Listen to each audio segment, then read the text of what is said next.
بسم الله الرحمن الرحيم. الحمد لله والصلاة والسلام على رسول الله. We continue reading from the 40 principles of religion, and we are done. Not that we have covered everything, but we are done in terms of reading the first quarter, the first 10 principles, and today we start reading the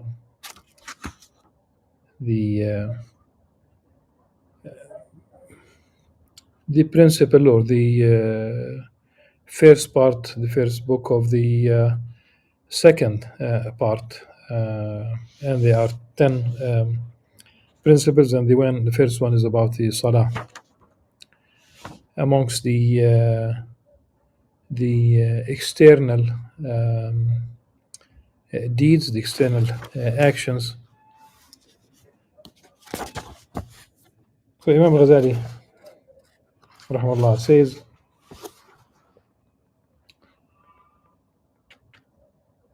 prayer as-salah, Allah subhanahu wa ta'ala said, وَأَقِمِ الصَّلَاةَ لِذِكْرِي.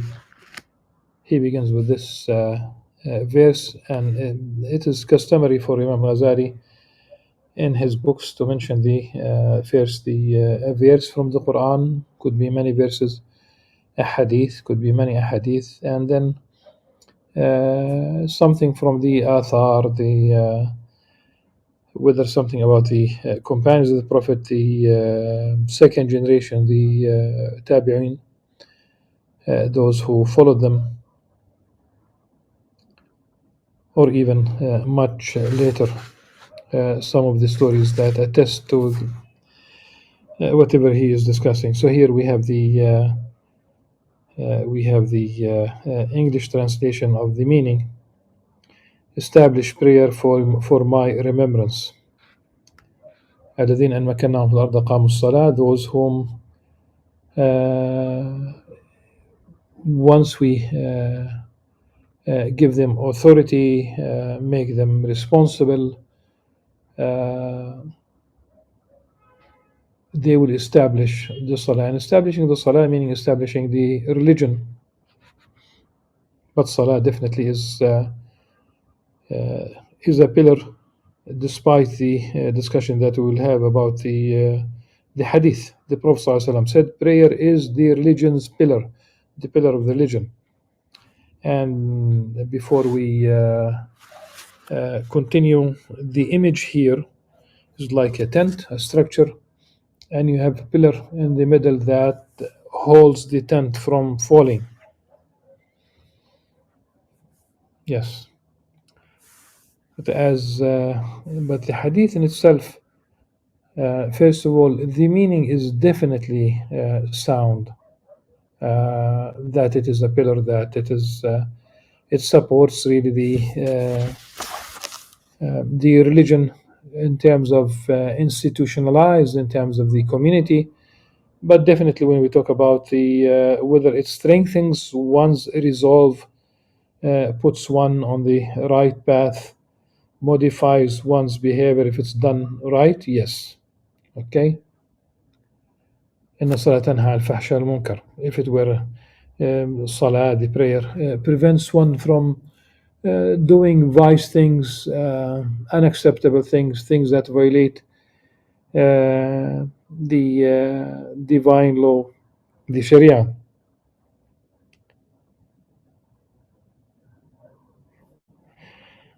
So in terms of the chain of narrators, Imam Al-Nawawi read many things about this hadith.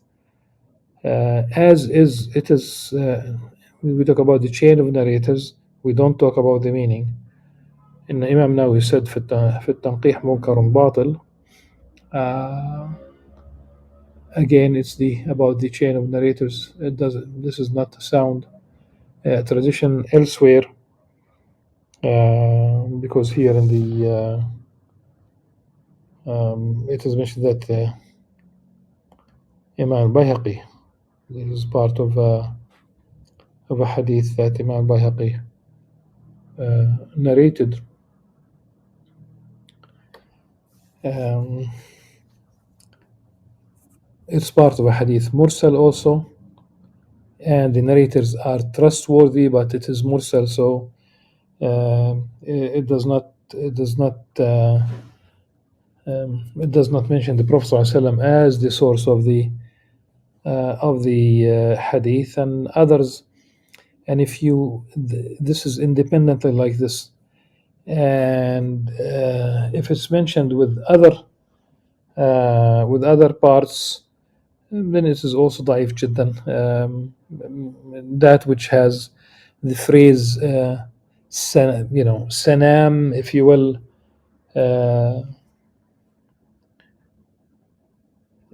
the image of the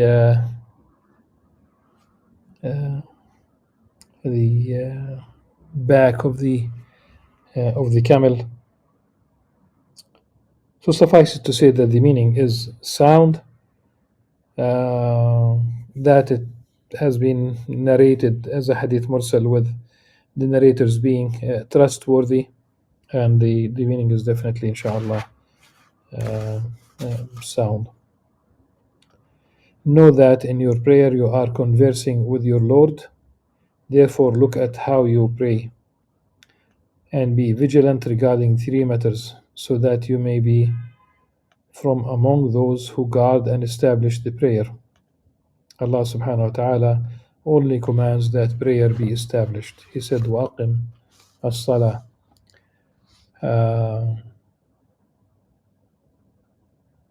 And Imam Al-Ghazali also quotes from Surah Al-Baqarah, وَأَقِيمُوا الصَّلَاةِ.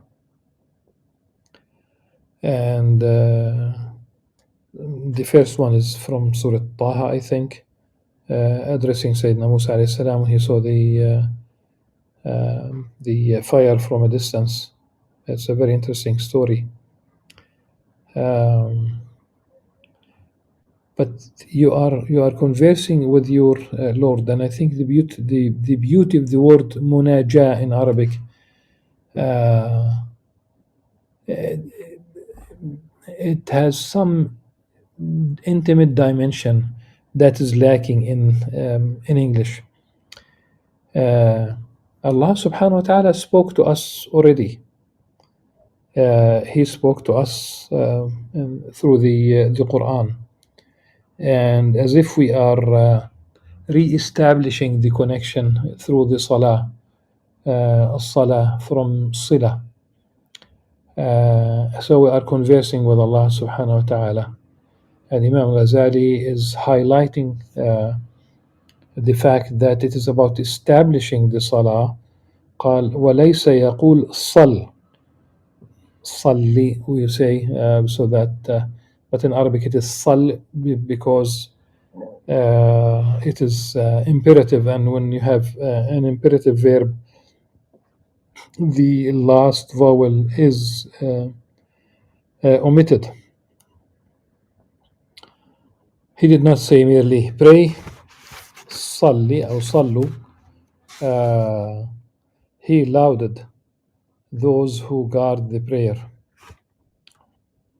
saying والذين يؤمنون بالآخرة يؤمنون به وهم على صلاتهم يحافظون. Those who believe in the afterlife, الآخرة, truly believe in it, and they are vigilant about their prayer.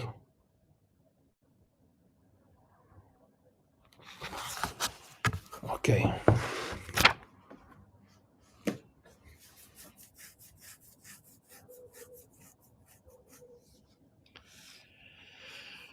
And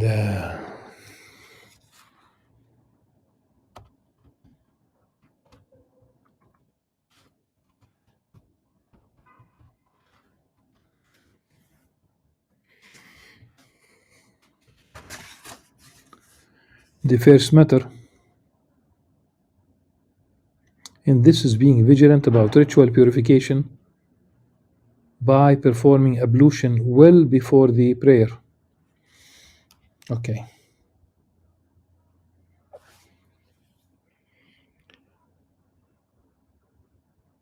الأول محافظة على الطهارة بأن تسبغ الوضوء قبل الصلاة. Well before the prayer. Before the prayer. Okay.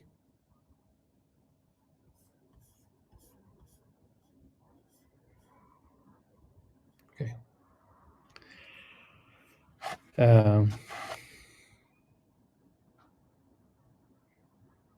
Because you cannot really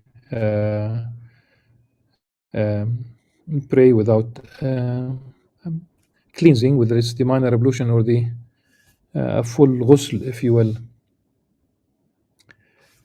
They believe in it. They believe in it. Those who believe in the afterlife believe in it. Bih, it's about the book. So, but we continue with the ablution. Performing ablution well, now to a degree of excellence, if you إسباغ إسباغ على المكاره. Okay. Is to carry out all of its recommended acts and the related remembrances for each part of it. And Imam Al-Ghazali has a beautiful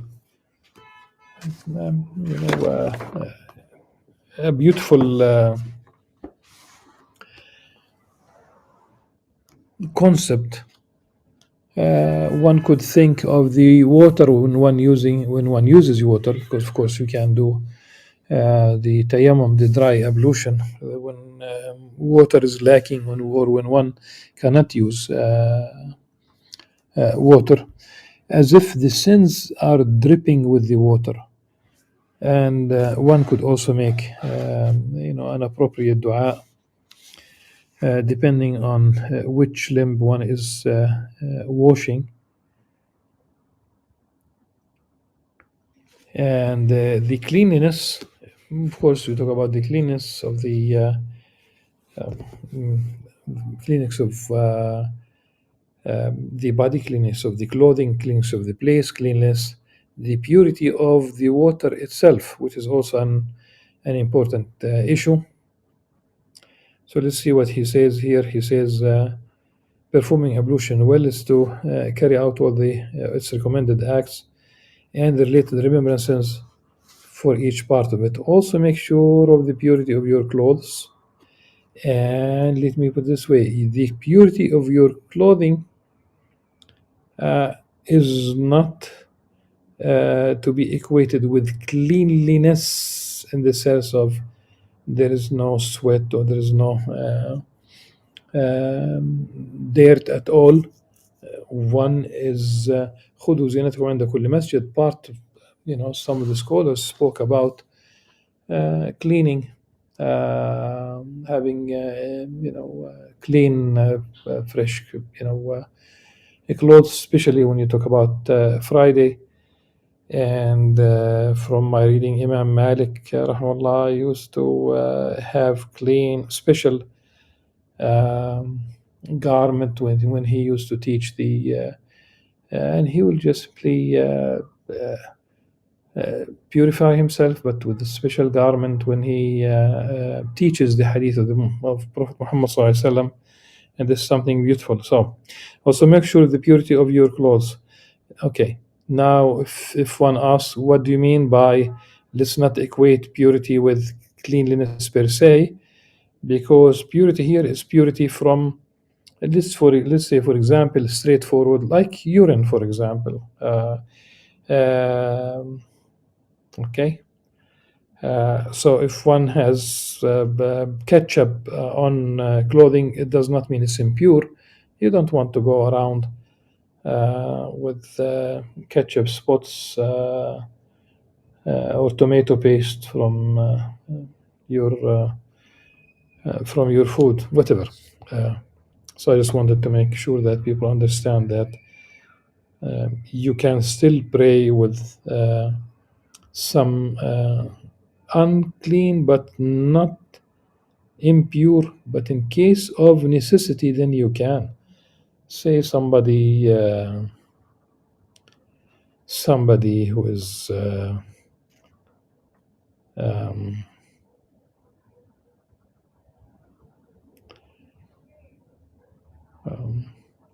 an astronaut who cannot really, it's time to pray, despite the fact that we talk about being in space.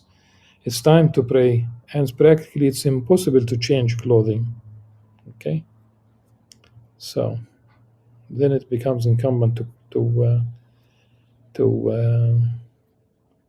to pray, even if there's a little bit of impurity. So the fuqaha, while stressing purity, at the same time they allowed room for just simply a drop there, or the equivalent of a coin of impurity, if one is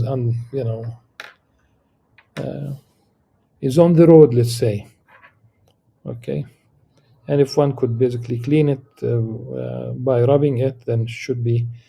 And while mentioning this, let me put it this way: uh, uh, if one ends up with, let's say, semen on one's clothes, it could be rubbed.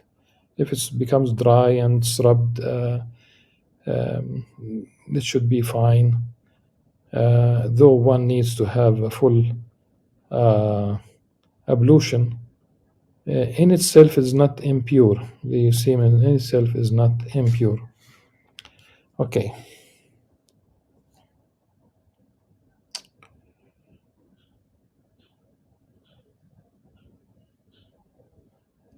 So also make sure of the purity of your clothes, your body,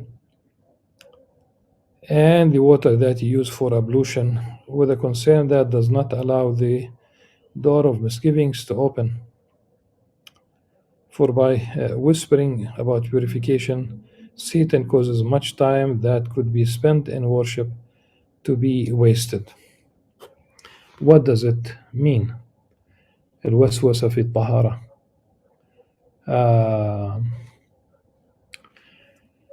First of all, the purity of water. Imam Al-Ghazali elsewhere in Ihya Ulumuddin still, he says that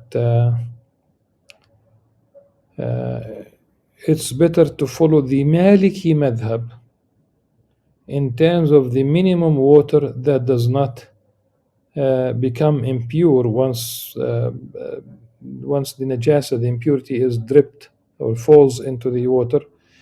He said because water is scarce, meaning that the Shafi'i school is stricter than the Maliki school in terms of the minimum water. Okay. Anything that changes the color, taste, the smell of water, but in a that you might be able to drink it, but you cannot use it for purification. And in case of the scarcity of water, if you have a bottle of water with you, just a little bit, then you are far away from the next source of water, drink it. Use tayammum, in this case, the dry ablution. Now the waswasa, okay, Satan causes much time that could be spent in worship to be wasted because of whispering about purification. Okay. There are those who, once they either pray or they perform ablution, what have you, they are not sure what they are doing. They are not sure that it is good enough. And what do they do in this case? The problem is that they keep repeating. Say they have waswasa, whether they have performed the wudu properly or not, so they repeat it. I saw a student, really, a university student, and during my travels, and he was a doctoral student, and I was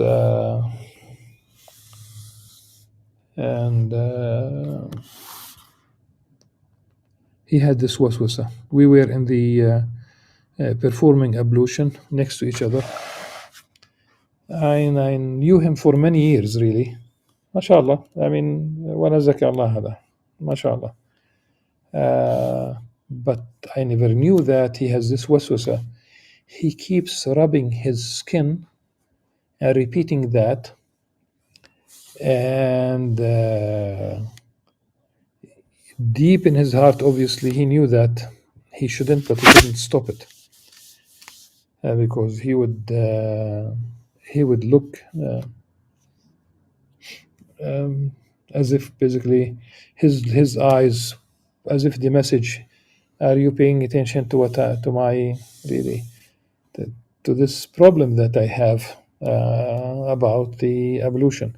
He kept rubbing his skin as if he was really peeling his skin. And I'm not going to say anything about his details. Highly educated, inshallah.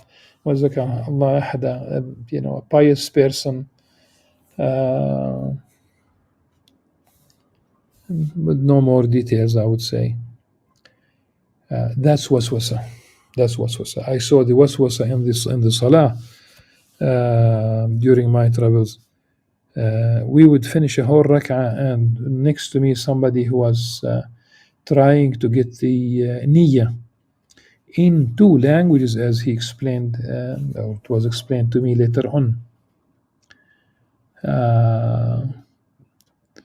So we'll just finish a whole rak'ah, and he was still trying to say Allahu Akbar, but extending it so that he could, while he was saying Allahu Akbar, it literally he would say Allah, giving himself a chance to get the niyyah. That's not really the way it should be.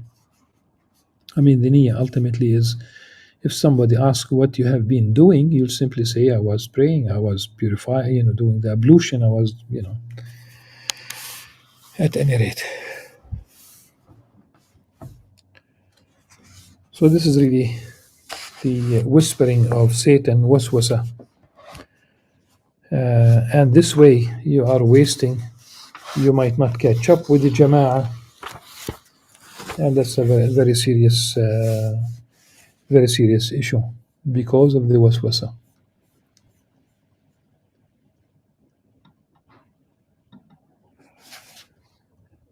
Know that the objective of purifying clothes, the outer covering, and then purifying the body, the covering that is close to the heart, is to purify the heart, which is the inner seed. Okay. واعلم أن المقصود من طهارة الثوب هو القشر الخارج، ثم من طهارة البدن هو القشر القريب، طهارة القلب وهو اللب الباطن. Okay. اللب الباطن.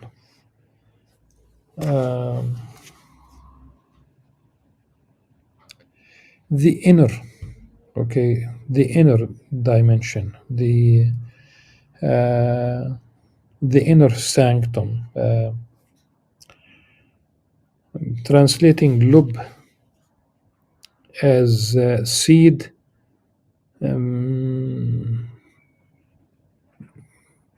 usually in Egypt, really, they might say that if you buy some seeds, they would call it lub, as lub. You walk by the Nile and you just buy from a stand some watermelon seeds, for example, or pumpkin seeds, or whatever, or sunflower seeds. They would use a lub for, but here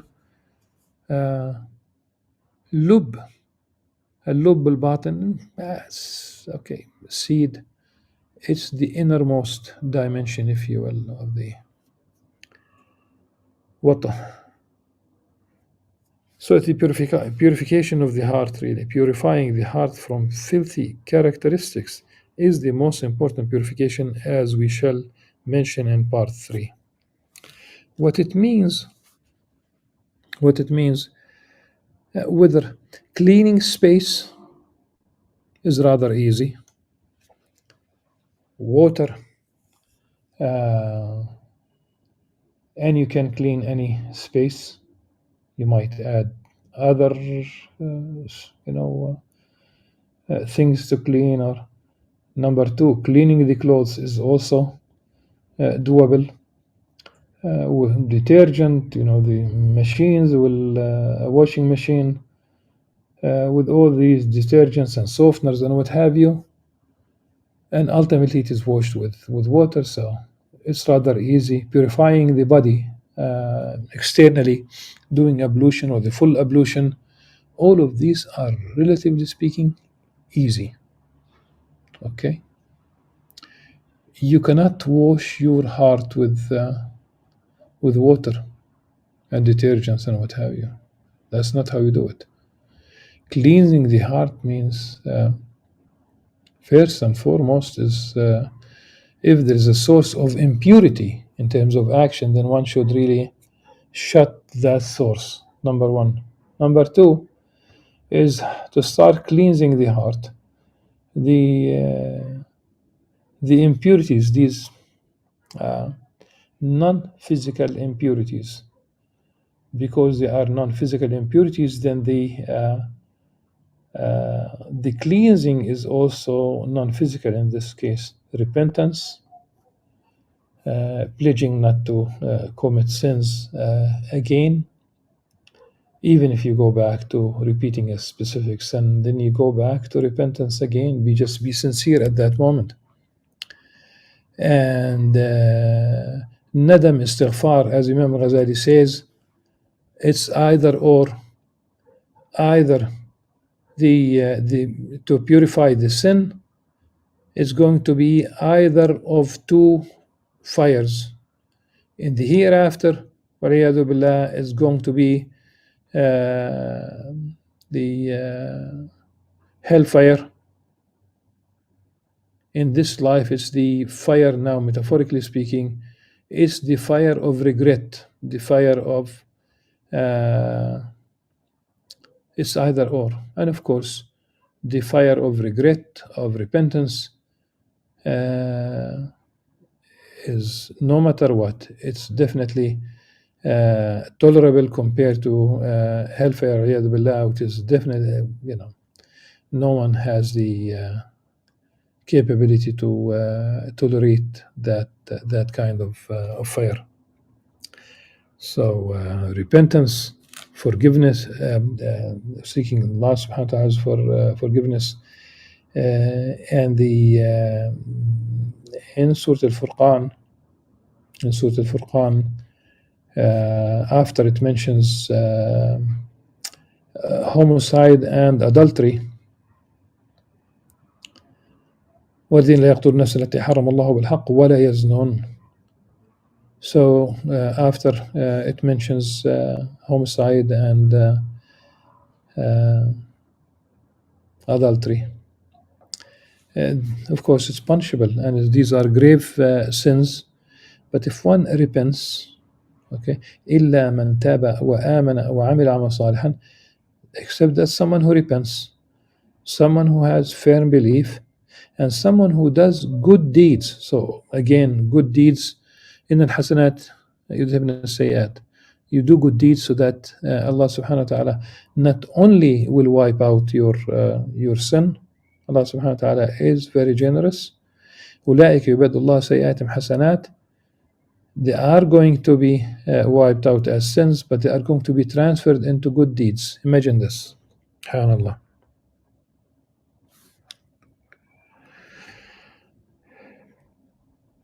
Okay.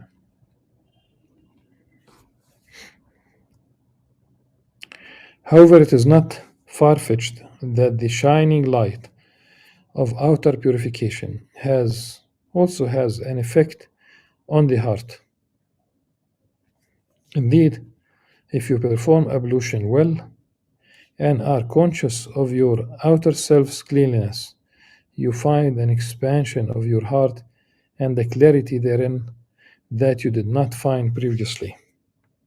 Beautiful. So even the outward purification has an illuminating impact on the heart. That is because of the secret relationship between the sensory world and the spiritual realm.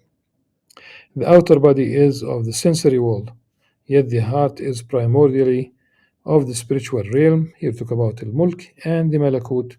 The first is the mulk, second is the malakut. And its descent into the sensory world is like the stranger out of his element or away from his tribe. That's because in Arabic, in the rather than jibillate, that's jibillate out of his element, but also in a different manuscript, qabilate, and hence is the mentioning being away, being a stranger away from your tribe.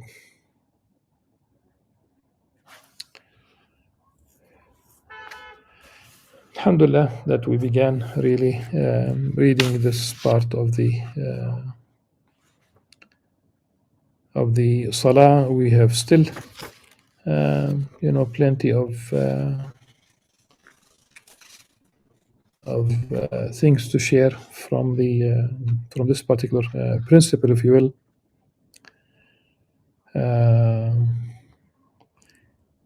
Suffice it for this time, and we will continue reading بإذن الله عز وجل tomorrow. سبحانك اللهم وبحمدك نشهد أن لا إله إلا أنت نستغفرك ونتوب إليك والسلام عليكم ورحمة الله وبركاته.